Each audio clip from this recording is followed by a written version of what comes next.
Assalamualaikum warahmatullahi wabarakatuh. Perkenalkan, saya Reiska Alifa Fatona, NIM K7120220. Video ini saya buat sebagai tugas akhir mata kuliah Pendidikan Kewarganegaraan yang diampu oleh Bapak Dr. Andes Wahyudi, MPD. Dalam video ini, kita akan membahas tentang wawasan Nusantara. Wawasan Nusantara secara etimologi berasal dari bahasa Jawa, wawas yang berarti pandangan, nusa yang berarti kesatuan kepulauan, dan antara yang bermakna dua samudra. Jadi, pengertian secara umum dari wawasan Nusantara adalah cara pandang atau cara melihat kesatuan kepulauan yang terletak di antara benua Asia dan Australia, juga dua samudra yaitu Hindia dan Pasifik. Berdasarkan TAP MPR tahun 1993 dan 1998 tentang GBHN, wawasan Nusantara adalah cara pandang dan sikap bangsa Indonesia tentang jati diri dan lingkungan yang mengutamakan persatuan dan kesatuan bangsa, serta kesatuan wilayah demi tercapainya tujuan nasional. Sementara, pengertian wawasan Nusantara menurut dokumen ketetapan MPR tahun 1999 menyatakan wawasan Nusantara adalah cara pandang dan sikap bangsa mengenai diri dan lingkungan yang serba beragam dan bernilai strategis dalam mengutamakan persatuan dan kesatuan bangsa serta wilayah dalam menyelenggarakan kehidupan bermasyarakat, berbangsa, dan bernegara dengan tujuan mencapai tujuan nasional. Wawasan Nusantara memiliki dua tujuan utama, diantaranya: pertama, tujuan wawasan Nusantara keluar. Wawasan Nusantara menjamin kepentingan nasional dalam era globalisasi yang kian mendunia maupun kehidupan dalam negeri. Kemudian, turut serta melaksanakan ketertiban dunia berdasarkan kemerdekaan, perdamaian abadi, keadilan sosial, dengan sikap saling menghormati. Yang kedua, tujuan wawasan Nusantara ke dalam. Wawasan Nusantara menjamin persatuan dan kesatuan di segenap aspek kehidupan nasional, baik aspek alamiah maupun aspek sosial. Bangsa Indonesia harus meningkatkan kepekaannya dan berupaya mencegah faktor-faktor penyebab timbulnya disintegrasi bangsa sedini mungkin. Juga terus mengupayakan terjaganya persatuan dan kesatuan dalam kebinekaan. Kedudukan wawasan Nusantara menjadi sangat penting dalam mewujudkan tujuan nasional. Wawasan Nusantara menjadi sebuah wawasan nasional bagi bangsa Indonesia dan merupakan ajaran yang diyakini kebenarannya oleh seluruh rakyat Indonesia supaya tidak menjadi penyesatan atau penyimpangan dalam upaya mewujudkan cita-cita serta tujuan nasional.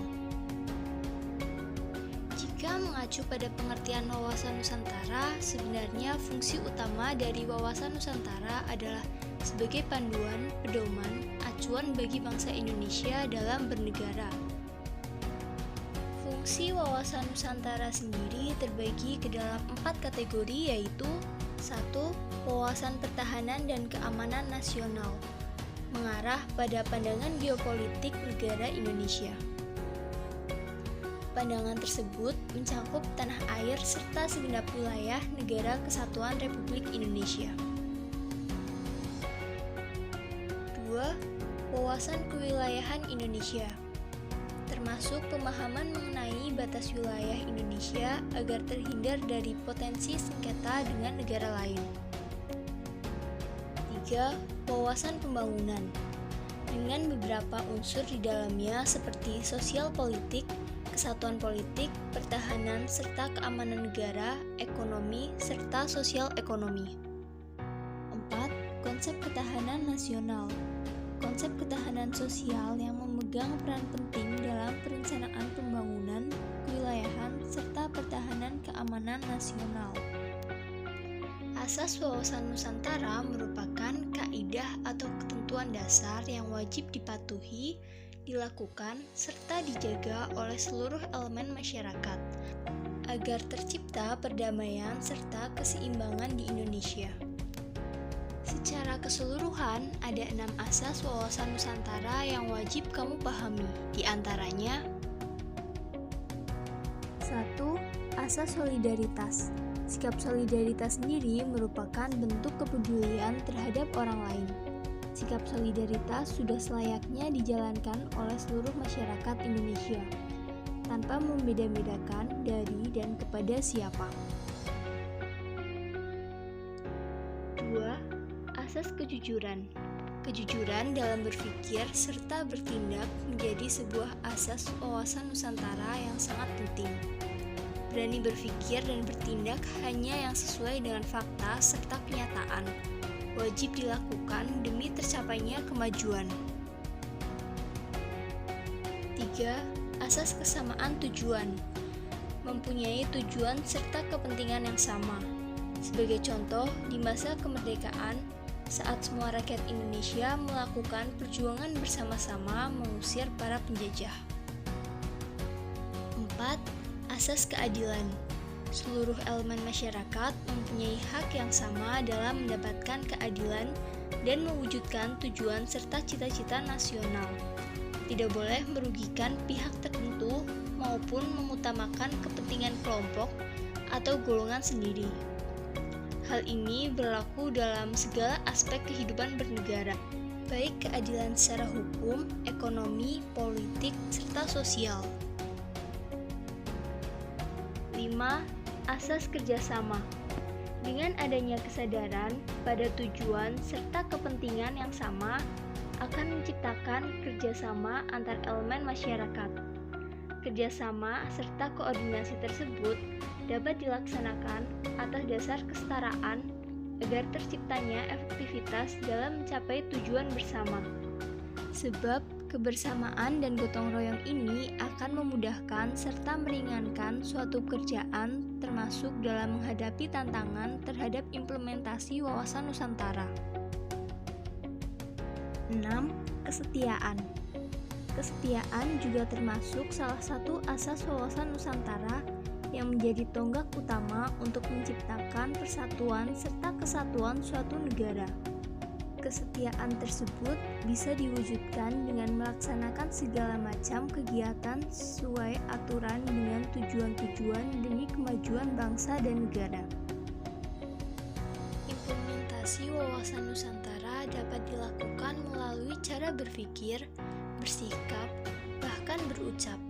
Contoh penerapan wawasan Nusantara sendiri dimulai dari menjadikan Pancasila sebagai falsafah dan pedoman hidup bernegara serta bermasyarakat.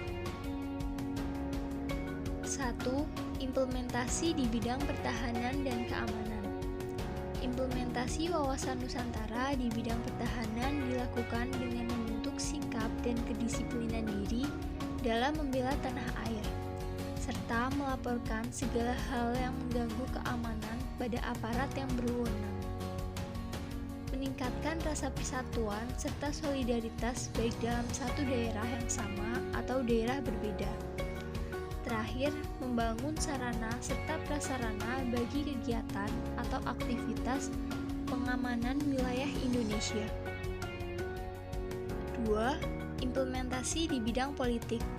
Implementasinya ada dalam pelaksanaan kehidupan berpolitik Indonesia. Terdapat juga dalam undang-undang, misalnya Undang-Undang Partai Politik dan Undang-Undang Pemilu. Implementasi wawasan Nusantara di bidang politik juga dimaksudkan untuk menciptakan pemerintahan yang kuat, bersih, dan dapat dipercaya oleh masyarakat. 3. Implementasi di bidang ekonomi.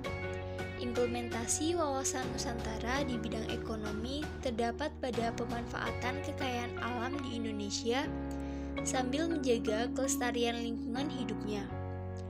Kekayaan dan letak geografis Indonesia yang strategis dapat dimanfaatkan dengan maksimal untuk perekonomian negara. 4. Implementasi di bidang sosial. Implementasi wawasan Nusantara di bidang sosial berada pada saling menghargai dan menghormati setiap perbedaan atau keragaman yang ada di tanah air, mulai dari perbedaan suku, ras, agama, hingga budaya. Setiap warga negara sesungguhnya mempunyai hak dan kewajiban yang sama dalam membela negara dan bangsa. Dengan konsep wawasan Nusantara secara geografis, Kepulauan Indonesia merupakan satu kesatuan yang utuh dengan melihat kepada kesatuan politik, ekonomi, sosial budaya, dan hankam. Demikian info mengenai wawasan Nusantara. Semoga bermanfaat.